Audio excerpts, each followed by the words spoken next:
My name is Tiresias, the prophet. I need a staff to guide me on my way. My day is no different from night, for I am blind. But I possess a rare gift. I can see into the future. People call it a blessing. A blessing. At times it weighs on me like a curse. For although I have the power to predict everything, I do not have the power to stop everything.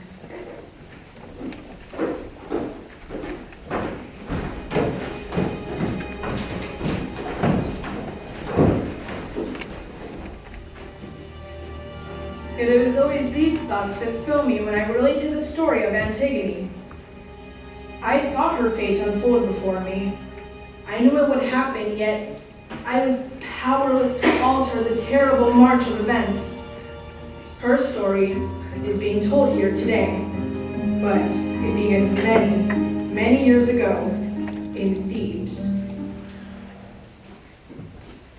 The place called Thebes lay in the central plain of the narrow tongue of land joining the Athenian country to the mainland. Here are the guards of the Oracle of Delphi. A city was first founded by Cadmus.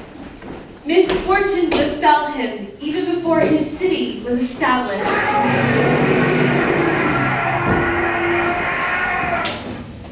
For all the trusty companions who should have been his first citizens were devoured by a fierce dragon. But Cadmus was a match for the dragon, and at one stroke laid him dead.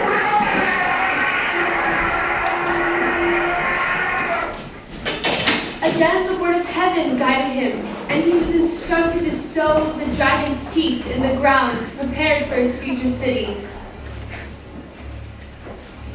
From which seed there instantly sprang a tribe of giants so fierce that a deadly combat immediately broke out between them.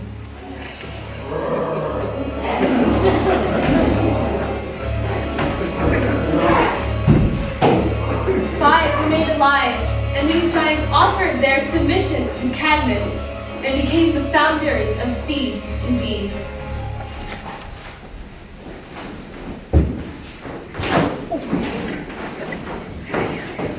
Cadmus begot Polydorus. And Polydorus begot Lapticus. And Lapticus begot Laius. And to Laius and his wife Jocasta, a son was born to them. Aww. But even before a name had been given to this infant, its life was clouded with the warning of disaster. For Apollo's oracle had nothing but ill to foretell of this child.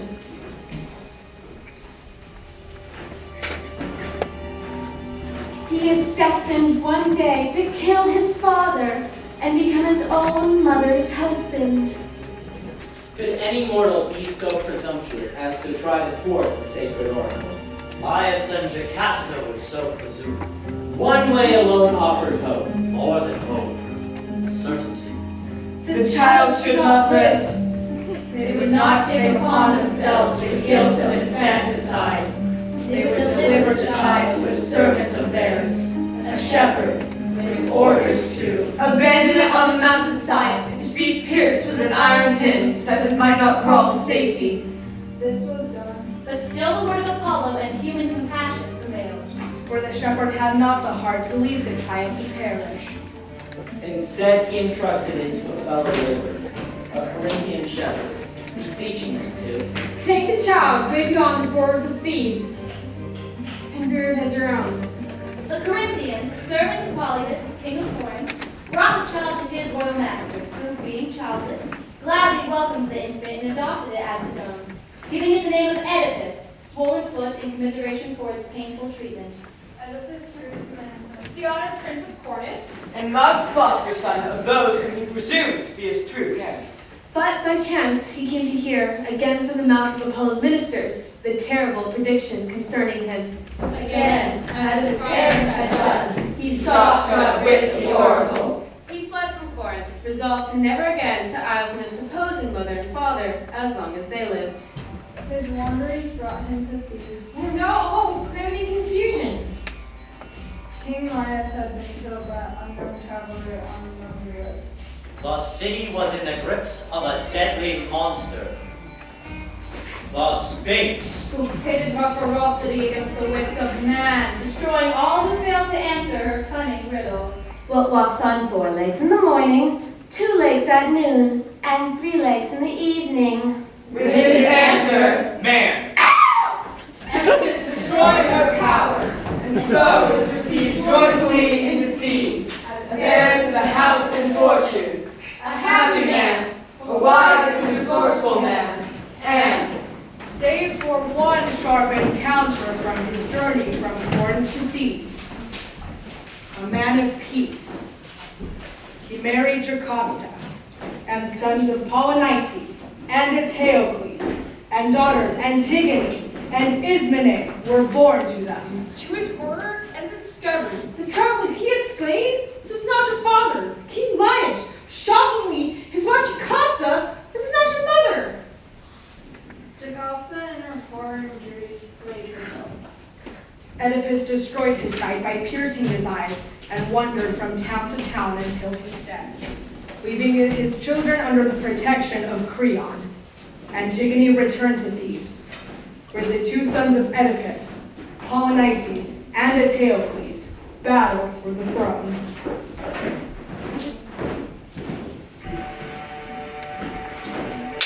Meeting face to face. The kingdom is mine, not so, brother. Ha! Ha!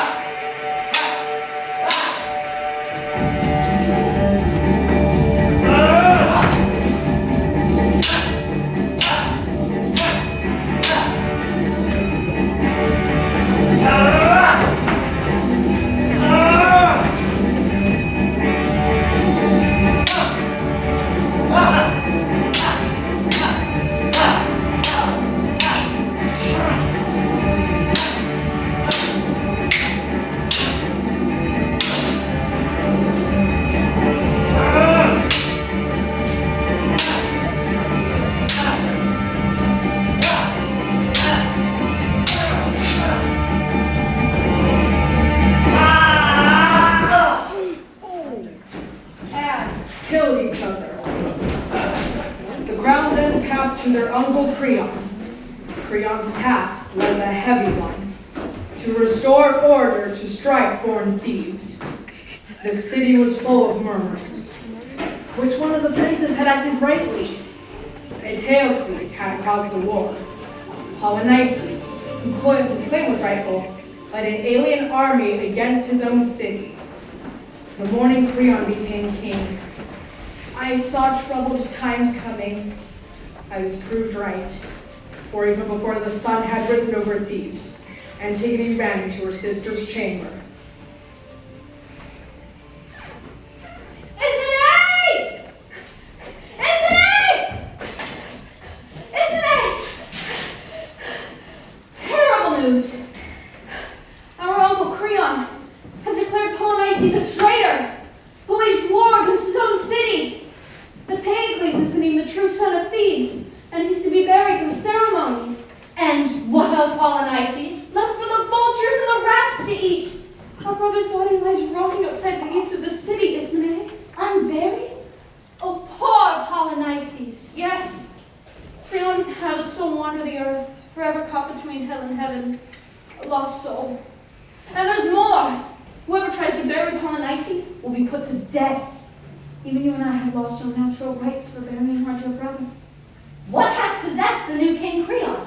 He has never been other than a loving uncle to us. But this king is in earnest, and we cannot allow it. But what can we do? We cannot defy the king. And if we do? Antigone, consider. Creon's order is the law. Do you feel nothing but fear? Would you ignore the laws of heaven? But we cannot bury him, you are mad.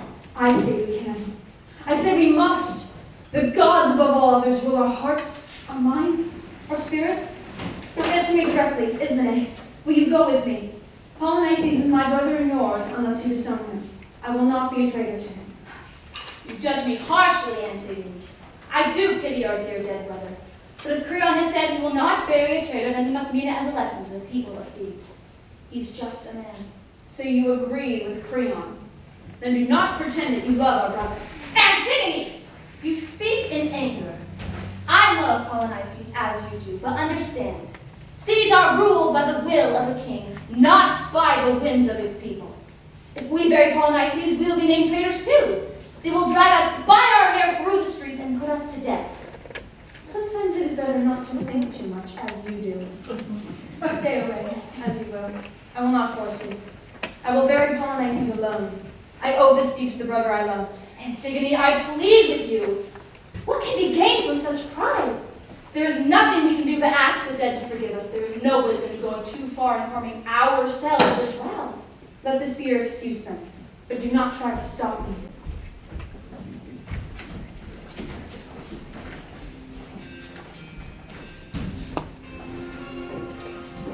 Antigone ran through the streets, intent on her fearful deed.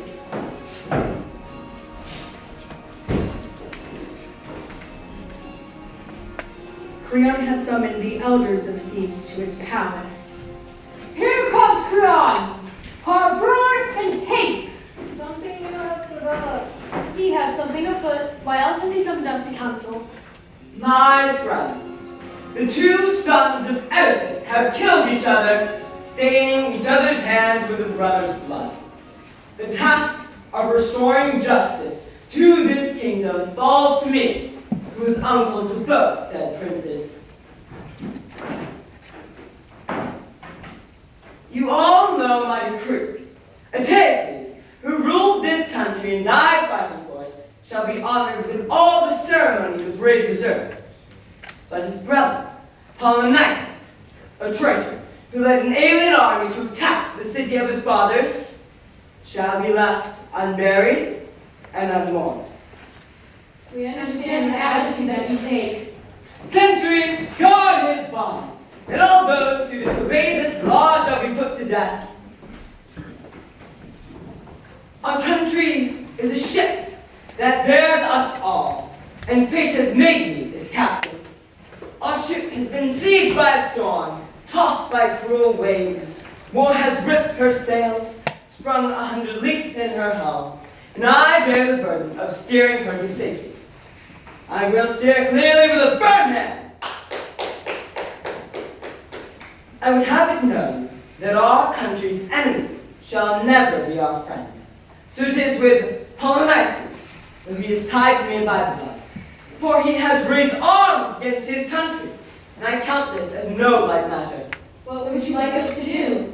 I press on you the duty of impressing my will upon the citizens of Thebes. No lunatic is going to welcome death. Creon dismissed the elders, satisfied that they knew his hand was firm. He did not know that his orders had already been defied.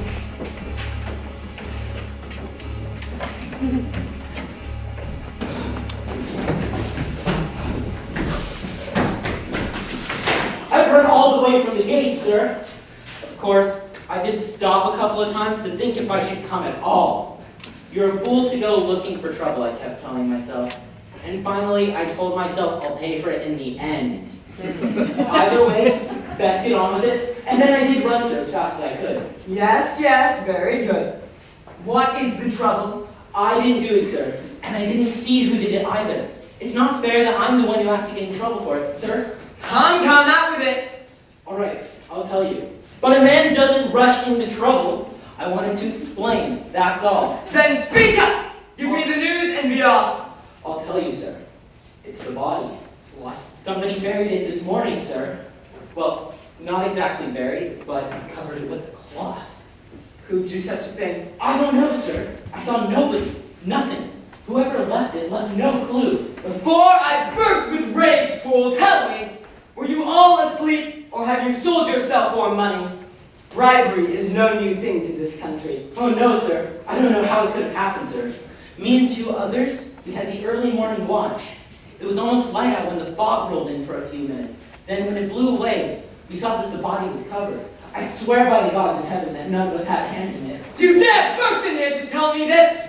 You shall pay for this mistake with your life. Please forgive me, sir. Don't punish me for my honesty. We drew lots to see who should come and tell you, and my luck was out, so it fell upon me to bring you the news, sir. You dare talk of luck to me. Unless you find the man who did this and bring him before me, you shall be strung out from the city gates and left to rot. Now go! Find the man who did this. We do not have such men in peace.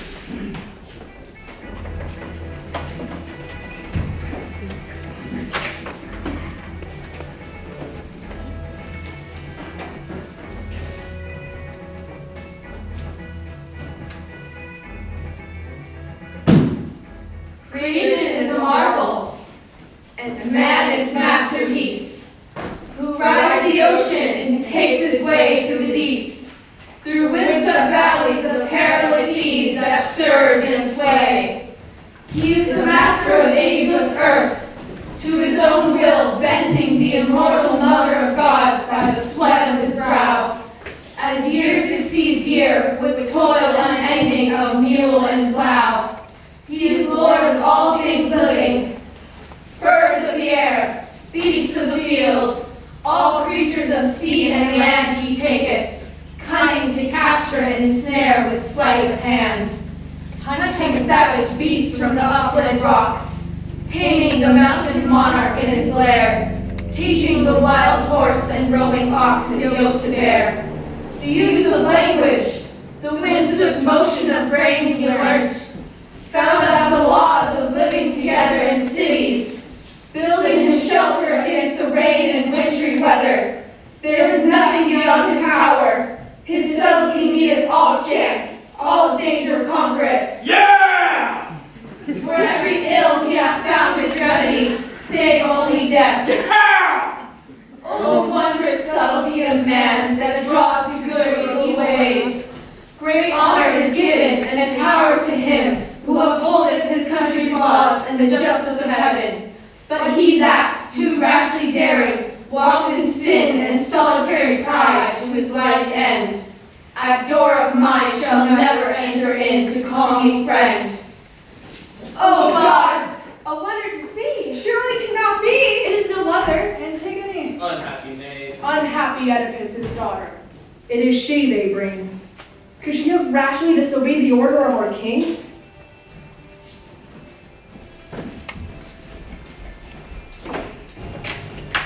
I've got her. Here's the woman that did the deed. You fool! Have you taken leave of your senses? Do you know who she is? Release her at once! Leave us! Be off!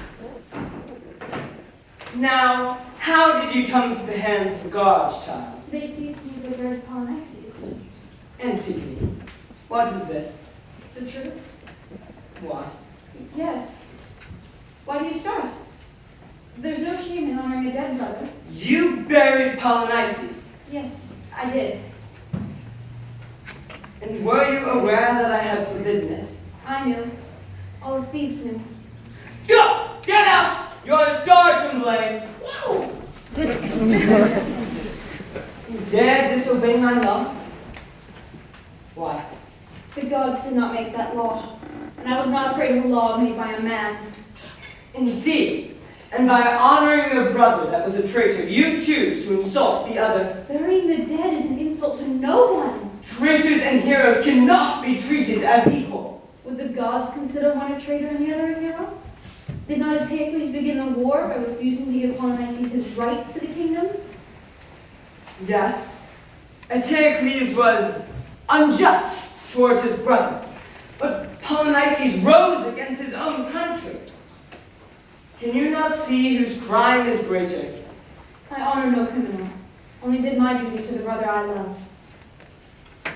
Tired of this talk? Do you know the penalty for your deed? It is death. We all must die sometime, and if I am to die saving my brother's soul, then that is my fate. And I prefer to die than live with the knowledge that I let my brother's corpse be thrown to the vultures. Antigone, you are the daughter of Oedipus. Yours is the duty of upholding the law of the land, not defying it. Or tell me, did you think that as my niece you could escape punishment? Even if I had been a poor maid, I would have done the same. But you are not a poor maid. You are a princess. Act as a princess should. Do you think I had no grief in my heart for Polynices? I had to harden it so I could act rightly as a king. Polynices was a traitor to Thebes, and it is as the ruler of Thebes that I sentenced him to his fate. And it is as his sister that I saved him from it. You know, we both have done our duties. I care what you say, Antigone. Do you compare your childish act with that of a ruler of men?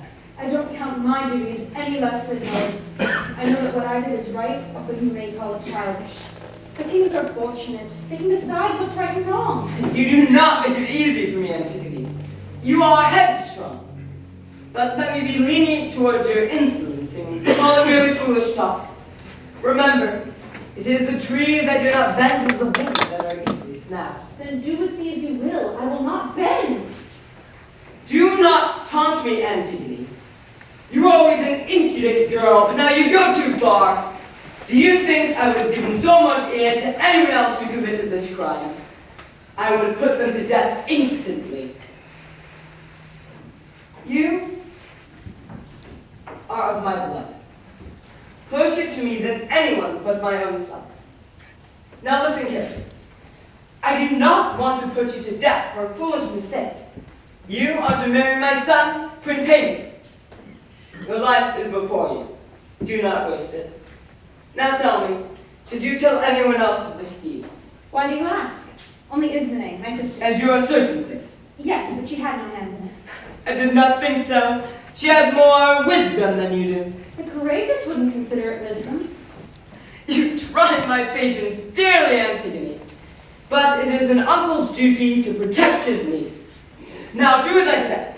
Return to your chamber and do not speak a word of this to anyone. I have ways to silence the guards. Should not reach the ears of the people. We shall put this matter to rest. You will have your life again. But first, promise me this. You will not try to bury Polynices again. You think you can give me my life as you would give a child a toy. My act is not a foolish whim. I stand by it. Now do with me as you think right. You little fool. Do you mock me? I put aside my duties as a king to act the way an uncle should towards a niece he loves. And your niece's duty to her brother, what of that? Mad girl, enough. I will waste my words on your deaf ears no longer. Nothing can save you. And now that you've condemned me, what will you do? Kill me? I am prepared for it. You leave me no choice. You are unrepentant. Gods, I have nurtured a viper who now turns to strike me. No one shall rule as long as I live. If I let this crime go unpunished, she will have had the power of a king, and I her weakness. No, Antigone, you will not escape the consequence of your insolence. I never thought so. Do what you must. I've done what I should. If you are determined to die, then die. You'll join your traitor's brother in the world below. Here comes Ismene, weeping in sisterly sorrow, a darkened brow, flushed face, and the fair cheek marred with flooding rain. You crawling snake, lurking in my house to suck my blood. Two traitors, unbeknownst, plotting against my throne. Do you admit to share in this burying, or deny all knowledge? I did it. Yes, I'm as much to blame as she is. No! No, no, no! That is not just. You would not lend a hand, and I refused your help in what I did. But I'm not ashamed to stand beside you now in your hour of trial, Antigone. Whose was the deed death and the dead are witness? I love no friend whose love is only words. Oh, sister. Sister, let me share your death. Share in the tribute of honor to him that is dead. You shall not die with me. You will not claim that which you would not touch. One death is enough. How can I bear to live if you must die? Ask Creon, is he not the one you care for? You do yourself no good to taunt me so. Indeed, no, my jests are bitter pains. But how? Oh, tell me, how can I still help you? Help yourself. I shall not stand in your way. For pity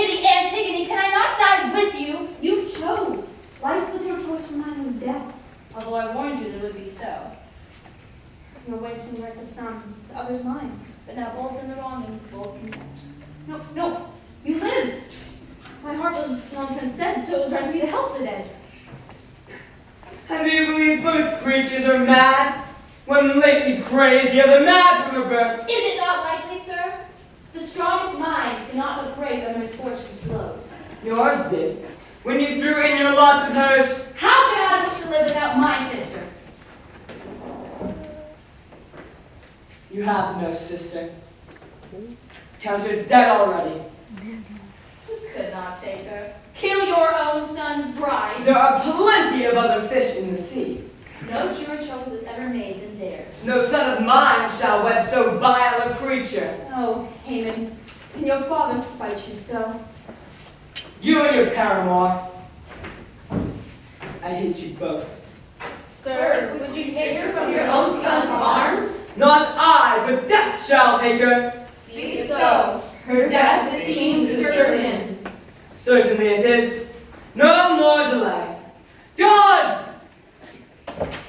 Take them, and keep them within.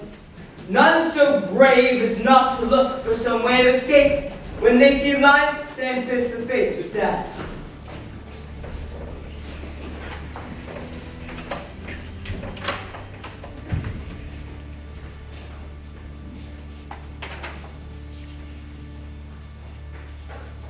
Happy are they who know not the taste of evil.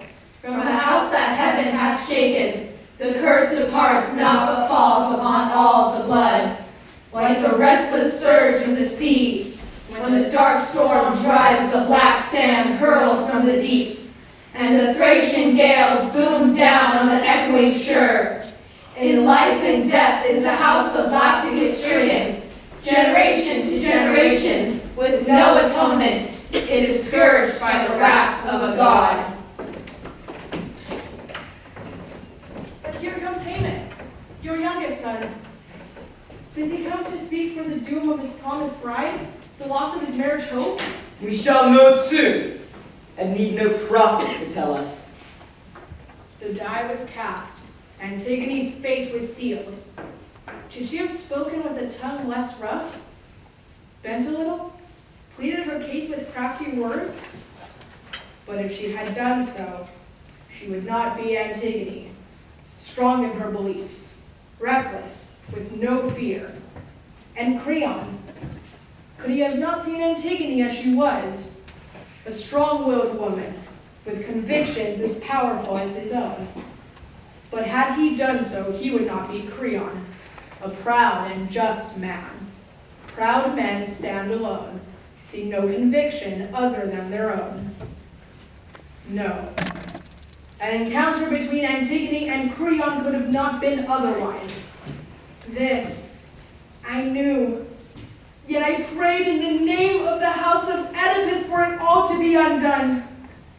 And with the same prayer on his lips, Prince Haman hastened to his father to reason with him. Father, what is the news that sounds through Thebes? It is true, Haman. Your bride has been sentenced to death. And with reason. So have you come to berate your father, or do you stand by his side? Do not doubt my loyalty. Good. A father's greatest strength is a loyal son who strikes his enemies and embraces his friends. You confuse me. Do you mean to call Antigone our enemy? My bride, your very own niece? Amen. Do not think my decision was a light one. Antigone was unrepentant. How would you expect me to demand obedience from my subjects when I breed rebellion under my own roof? I will not have it said that Creon was conquered by a lawless girl. Lawless? Antigone is strong-willed, but just in her reasoning. Do not abandon your reason for a passing fancy. Is this the bride you would wish for yourself? I could not ask for a better one. I only beg you to see that yours is not the only view. I've heard whispers of pity for Antigone, condemned for a courageous deed. What was her crime? To save a dead brother's soul by honoring the wishes of the gods? Shame. You, my own son, repeat such slanderous treason to me. Would you take the side of a girl against me? For your own good, Father. Do you wish only to speak and not hear a word in return? People do not dare to oppose you, for you rule with a heavy hand. But I see no disgrace in even the wisest of men to take counsel from other people. And your counsel is that I should honor a lawbreaker? The people of Thebes do not think her one. You want the people to rule me? It is for the king to decide what is best for Thebes. Father, a city is no city. It is ruled by one man's law. Now I see your purpose. I thought your loyalty was to me, but you have come here only to oppose a girl against your own father. Only because you make a grave mistake. Intent upon your own laws, you have forgotten to give respect to the gods. You dare talk to me like this? You shall never marry her. She dies this very evening. She dies, or death will cause another. You threaten me, slave to a girl! You must find other friends to condone your madness. You will never set eyes upon mine again! He has rushed off in a furious temper. He is young. I fear you may do something rash. Let him. Who does he think he is? God Almighty! In any case, he won't save Antigone from her death. What sort of execution do you intend? Antigone will be rolled up alive in a cave and left to die. There she may pray to the god she likes so much, the god of death.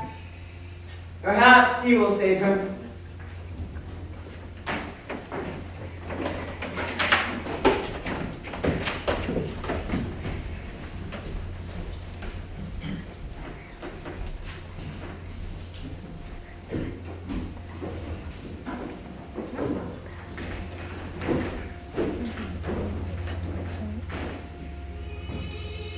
Love.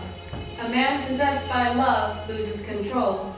Love sets the family against itself. A lovely girl's appealing glance has prevailed and destroyed the bonds of blood.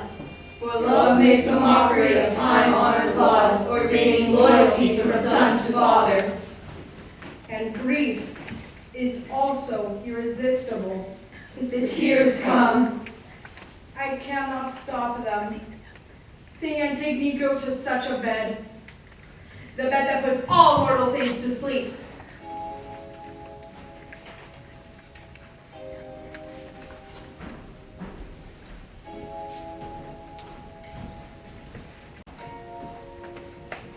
Take a good look. With life strong in me, I'm going on my last journey, seeing for the last time the bright rays of the sun. Unmarried, never having heard my wedding song. Death takes me to the dark river banks to be his bride. You have one glorious consolation. By your own choice, you go down to death alive, not wasted by disease, nor hacked by instruments of war. Oh, my city, oh, my friends, I call on you to witness that I die, the victim of unjust law. You tried to do the right thing by your brother. You stepped boldly toward the altar of justice, but somehow stumbled.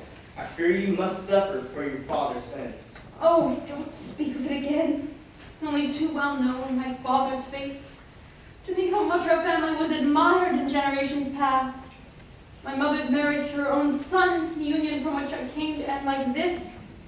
My brother, dishonored, drags me down with him. And so I go to join my stricken family in hell. We respect what you did for your brother, but there's no question that the orders of those in authority must be obeyed. But what moral law have I disobeyed? Well, what's the point of appealing to God? Or asking help to my fellow citizens?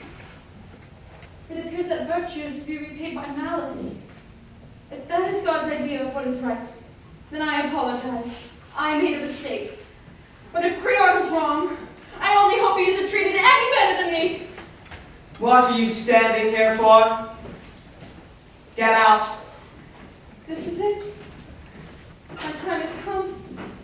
For doing what is right, I'm dragged away to death. Poor child, what must be, must be.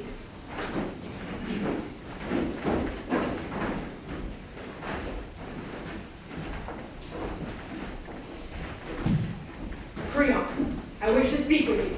A matter most urgent. Age, Tiresias, is it news you bring? I'm weary and my ear can hold no more. You would do well to mark my tidings, for I bring no ordinary words.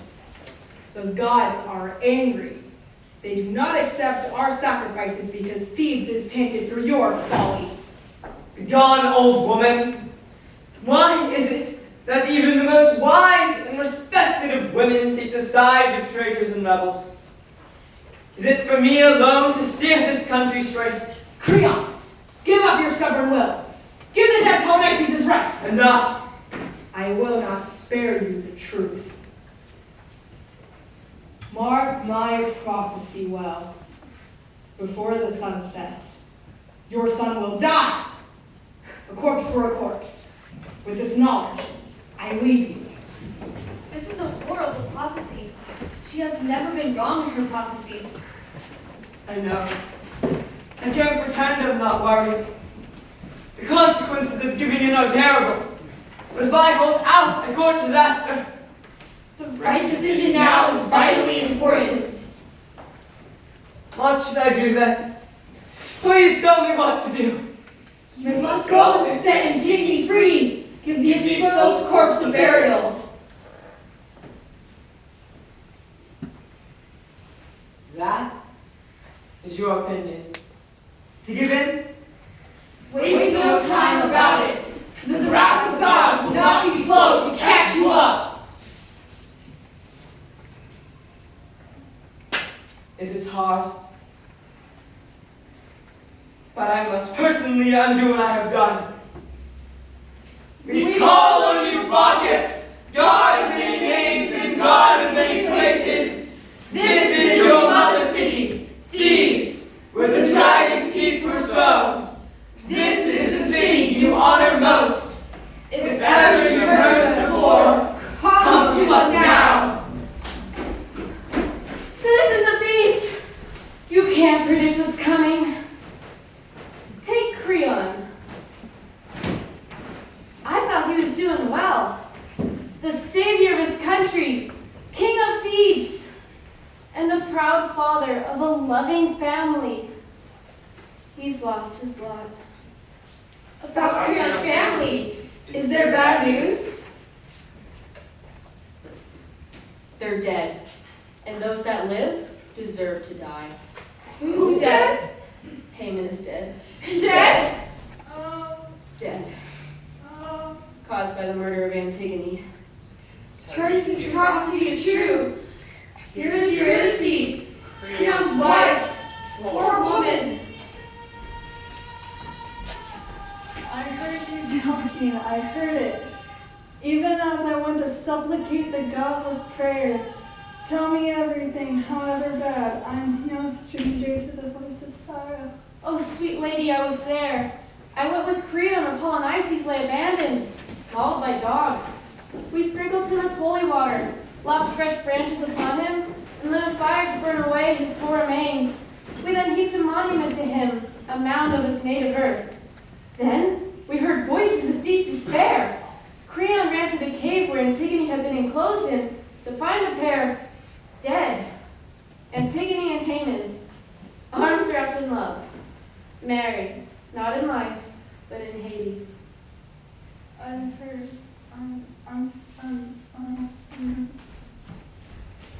What does her exit mean?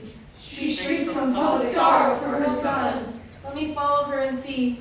Her heart is broken and can hide some dangerous sign.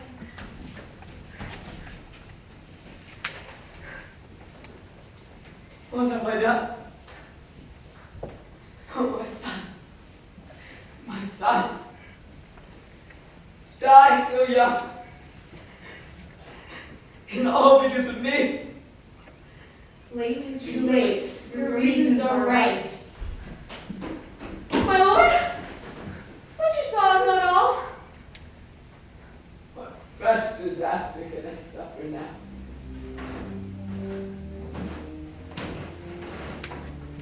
Your wife, the mother of your son, is dead. Oh, my wife, mother of my lost son.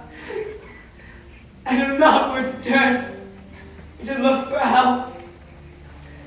My head is bowed. The fate you have for me. Our happiness depends on wisdom all the way. The gods must have their due. Great words by men of pride bring greater blows upon them. So wisdom comes to the old. And so we have come to the end of our tragic tale. I wonder what moves me, time and time again, to tell this tale of courage and sorrow. Perhaps the hope that those who hear it may contemplate as I do. All our actions, not words. Actions, not words.